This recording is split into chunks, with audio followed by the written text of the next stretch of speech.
Olá, meus queridos, estamos mais uma vez juntos aqui nesse conforto dessa sala preparada para a gente, para o nosso bate-papo sobre a Bíblia Sagrada. Aqui você aprende o suprassumo da Palavra de Deus no essencial da Bíblia. E eu fico muito feliz por ter você como meu companheiro, minha companheira de jornada nesta viagem pela Bíblia Sagrada, tá bem? Vamos então, nesse momento, falar com Deus, como sempre fazemos, pedindo apoio, proteção, bênção e iluminação para entender as páginas do livro sagrado. Vamos orar comigo? Obrigado, Deus. Obrigado porque o Senhor é o nosso Pai. Obrigado porque o Senhor é o nosso amigo. Obrigado porque o Senhor, como nosso Criador, nos ama, nos deseja e nos salva. E é no nome sagrado do Teu Filho Jesus que eu ergo a minha voz nesse momento aos céus, pedindo-Te a presença do Teu Santo Espírito, que Ele possa iluminar a leitura da Bíblia Sagrada, as passagens que vamos mencionar, a explanação que vamos dar, e que tudo isso possa ser mais do que apenas um conhecimento intelectual, possa ser algo que mude a nossa vida para estarmos cada dia mais semelhantes a Ti. Dá-nos a Tua paz, em Teu nome. Amém, Senhor. Amém. O tema de hoje, eu confesso para vocês que de todas as mensagens que eu preparo, é aquele que mais mexe com o meu coração. É lógico, é até difícil selecionar qual é a temática bíblica mais emocionante, mais empolgante, mais linda, porque todas são maravilhosas. A gente fica quase que numa escolha de Sofia. Mas se eu pudesse elencar uma que mais fala fundo ao meu coração, é justamente sobre a volta de Jesus. E esse será o nosso assunto hoje. Como será a volta de Cristo? Você sabe, já estudamos aqui muitos detalhes da Bíblia Sagrada e a mais importante promessa, a meu ver, depois da salvação, é a promessa da volta de Cristo. Agora vejam essa passagem comigo. Jesus um dia estava se despedindo com os apóstolos. O episódio que eu vou ler aconteceu por ocasião da última ceia de Cristo.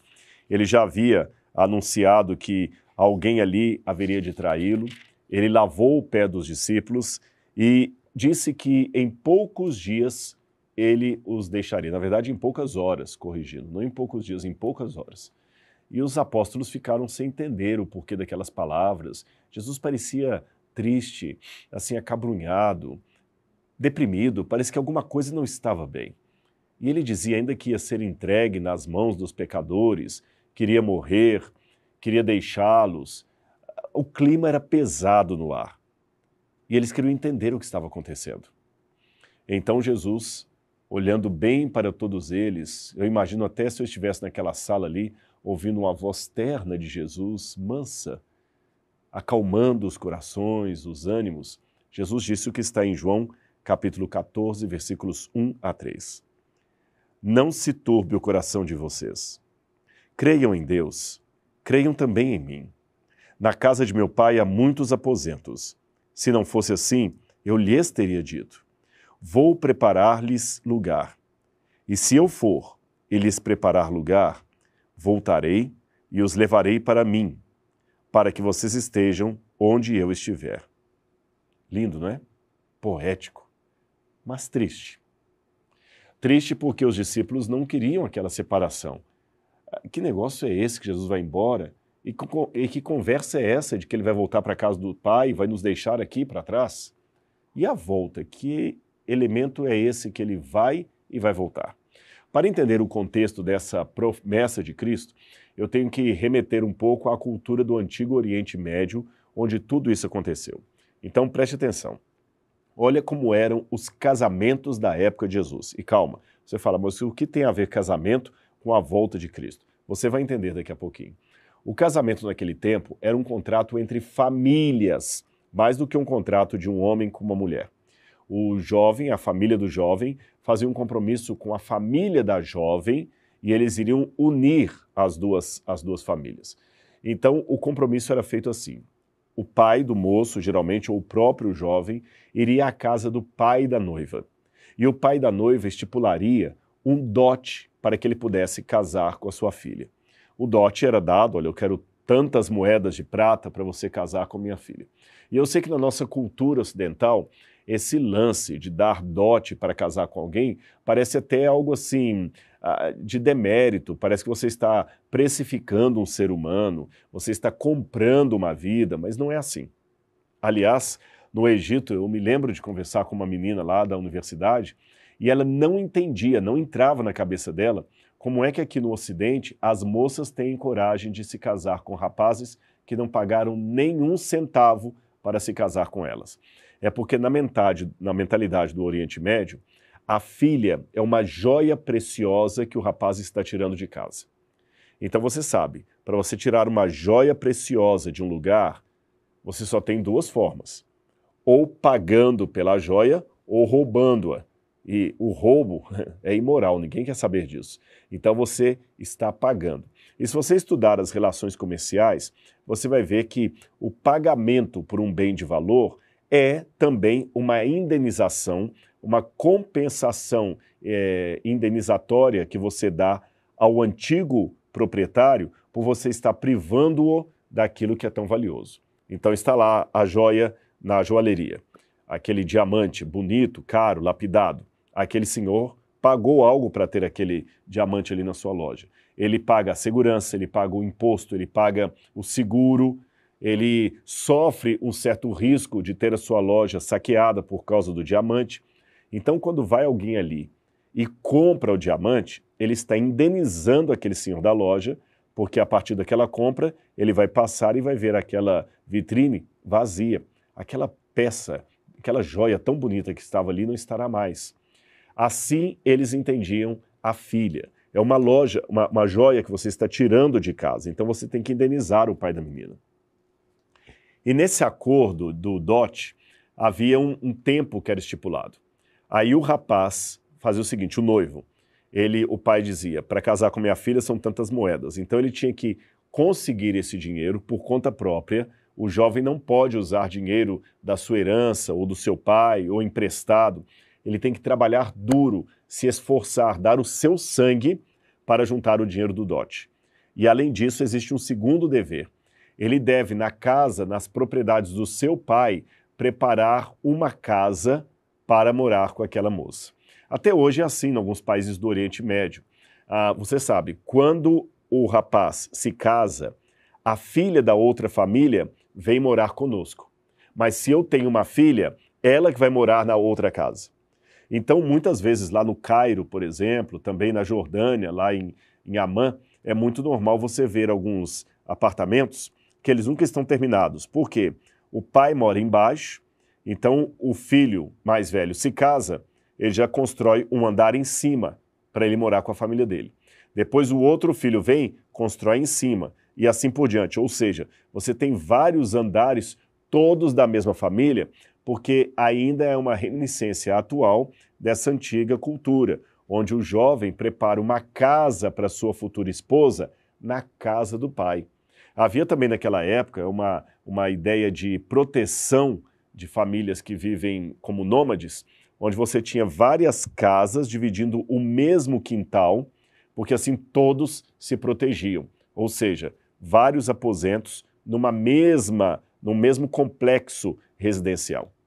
Aí você entende agora a linguagem de Jesus. Ele age como um noivo falando para sua noiva. Não se perturbe. Eu vou pagar o preço para casar com você. E eu vou preparar um lugar para você na casa do meu pai, assim como o noivo falava para sua noiva. E quando eu for e preparar esse lugar, preparar a casa, eu voltarei e receberei você para mim mesmo. E é assim que acontecia no Oriente Médio. Quando o jovem voltava da casa do seu pai, ele vinha com a comitiva para buscar a noiva.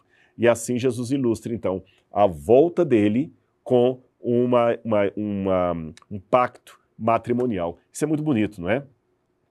Agora, só para você ter uma noção como é que o casamento realmente ainda continua sendo o elemento chave para ilustrar a volta de Jesus, vamos a Apocalipse, capítulo 19, Apocalipse, capítulo 19, versículo 6. Diz assim: Então ouvi algo semelhante ao som de uma grande multidão, com o estrondo de muitas águas e fortes trovões que bradava: Aleluia! Pois reina o Senhor, o nosso Deus, o Todo-Poderoso.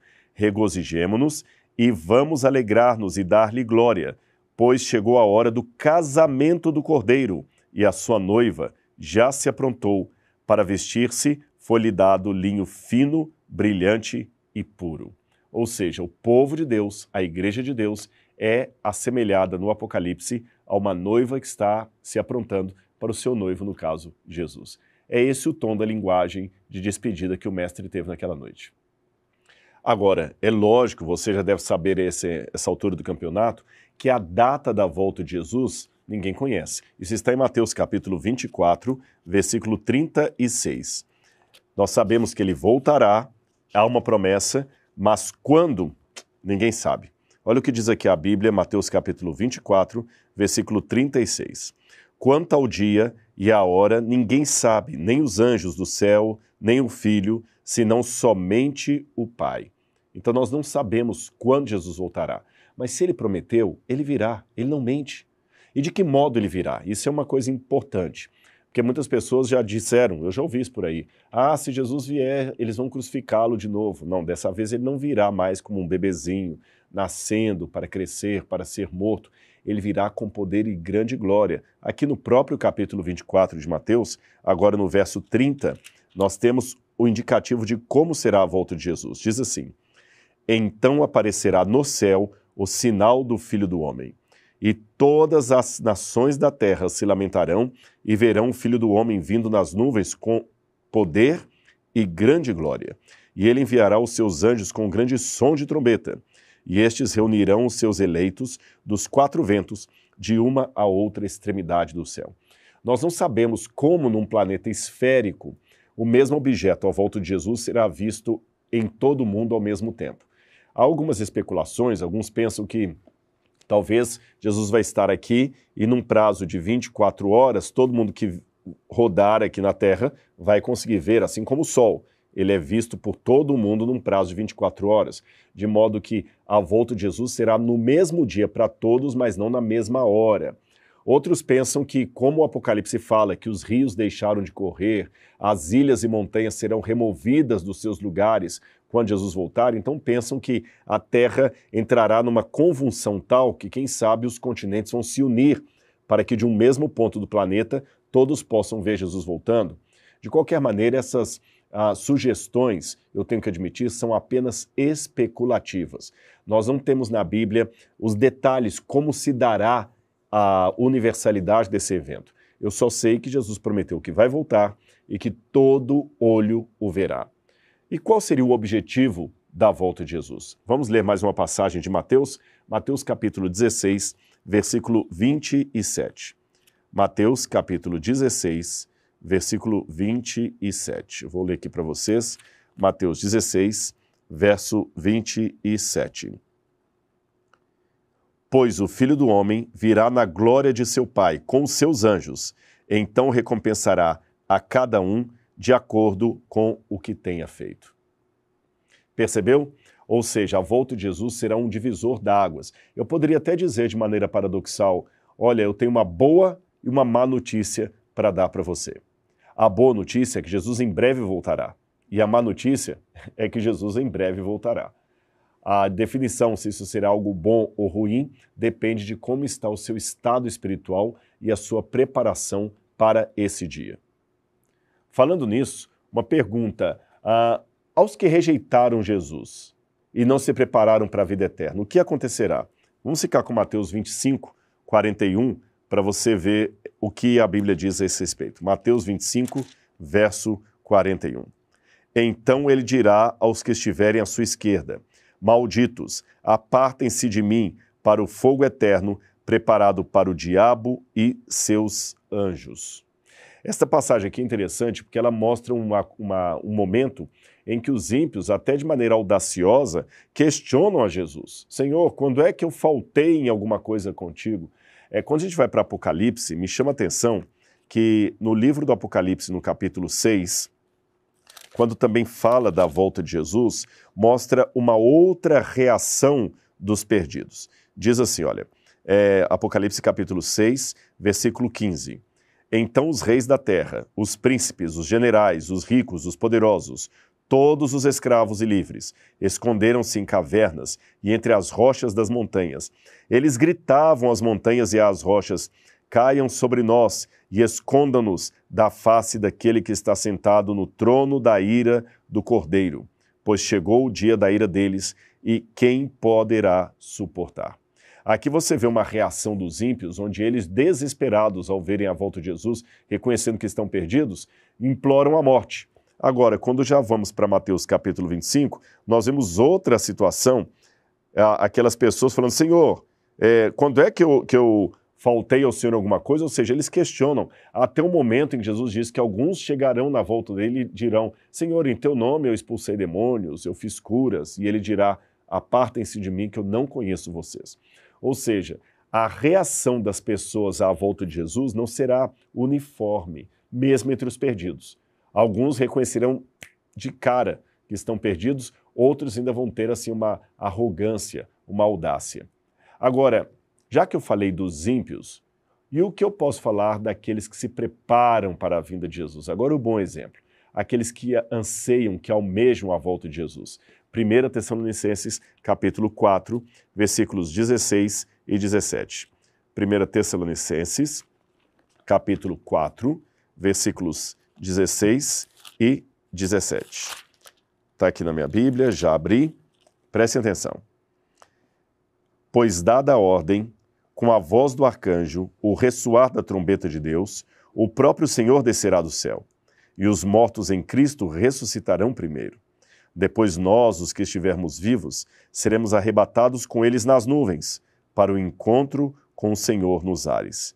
E assim estaremos com o Senhor para sempre. E Paulo termina dizendo: consolem uns aos outros com estas palavras. Por que consolem? Porque Paulo escreve isso aqui diante de um tema também delicado, que é o tema do luto, da morte, da perda de alguém que você ama. E ele diz que nós não vamos entrar no céu antes daqueles que morreram. Hoje é o contrário, né? Muitas pessoas pensam que quem morreu entra no céu antes de nós. Paulo diz nem uma coisa nem outra. Quem morreu não entrou no céu antes de você, e quem ficou vivo também não vai entrar no céu antes de quem morreu. Paulo diz que tanto aqueles que morreram quanto aqueles que estiverem vivos na volta de Jesus vão para o céu no mesmo instante, porque os que estiverem vivos vão ser transformados e arrebatados para o encontro com o Senhor nas nuvens, e os que morreram em Cristo vão ser ressuscitados para também encontrarem com o Senhor nas nuvens do céu com poder e grande glória. Será um dia maravilhoso, uma reunião indescritível.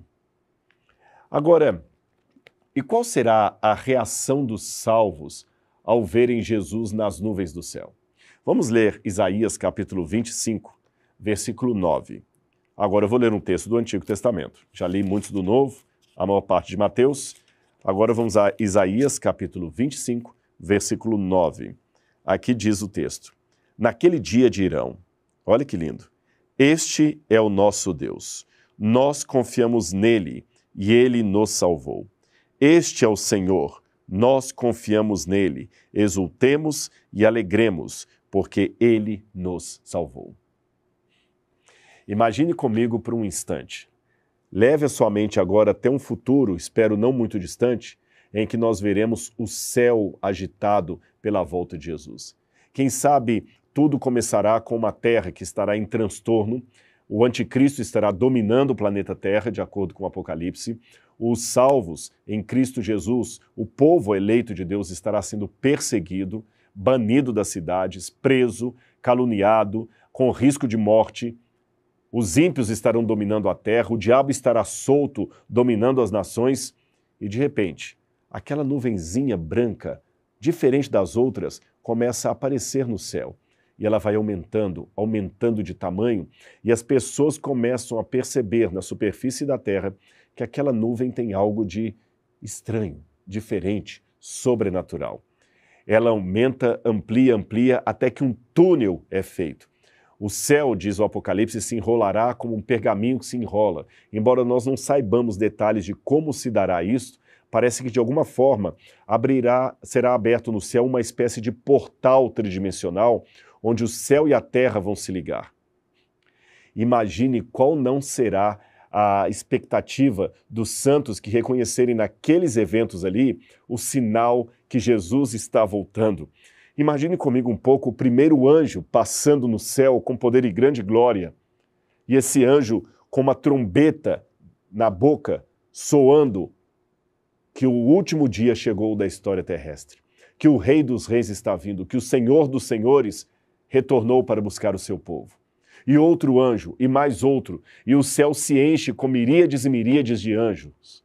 A terra estará em convulsão, os mares estarão quase que derramando para longe dos seus limites. As pessoas que não foram salvas estarão desesperadas, gritando, algumas pedindo a morte, outras gritando, blasfemando contra o céu. Mas eu quero pensar um pouco naquele grupo de eleitos que estará por tanto tempo esperando a vinda de Jesus. Eles almejaram por esse acontecimento durante toda a sua vida, ou pelo menos em grande parte dela. A espera parecia uma eternidade, mas agora chegou finalmente o grande momento de verem o Salvador. Imagine você entre os remidos. Imagine você dando o seu ufa, exalando aquele ar de triunfo, de alívio, porque agora não haverá mais dor, nem pranto, nem morte. E por falar em morte, imagine a morte entregando, através da ressurreição, aqueles que um dia ela roubou de nós. Pessoas de todas as eras ressuscitando. Imagine os anjos chegando e subindo com cada um de nós até as nuvens para o encontro com o Senhor nos ares. Quem sabe nós vamos olhar algumas pessoas com semblante diferente, com roupas diferentes, porque embora todos estarão iluminados com vestes de justiça, mas ainda assim ressuscitarão com aquele semblante que tinham quando morreram.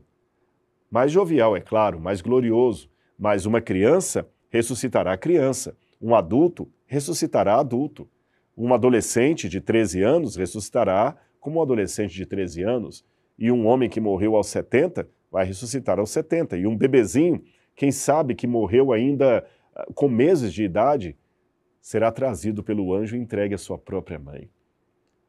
Não haverá medo, não se trata de alma penada, se trata de um reencontro com pessoas que nós tanto amamos. Imagine ali os profetas de Deus, Isaías, Jeremias, Daniel, e você no meio daquela multidão, cantando, alegrando-se, sorrindo. E quando você olha lá no meio daquela multidão, Jesus cruza o olhar com você, como se naquele momento estivessem só vocês dois ali. E finalmente você encontrou o seu Salvador. Eu espero há muito tempo por esse dia. Eu não sei dizer para você quanto tempo falta para Jesus voltar. Não sei. Posso até admitir que eu fico um pouco triste, que eu gostaria que ele já tivesse voltado. Mas eu continuo esperando o meu Salvador, porque ele não mente. Ele disse que voltaria, e ele voltará. Portanto, meu amigo, minha amiga também que está me assistindo agora, você pode esquecer de tudo o que eu tenho falado nesses estudos aqui do essencial da Bíblia. Mas já que estou tratando da essencialidade da palavra de Deus, fique com essa essência aqui. Jesus Cristo em breve voltará. Prepare-se.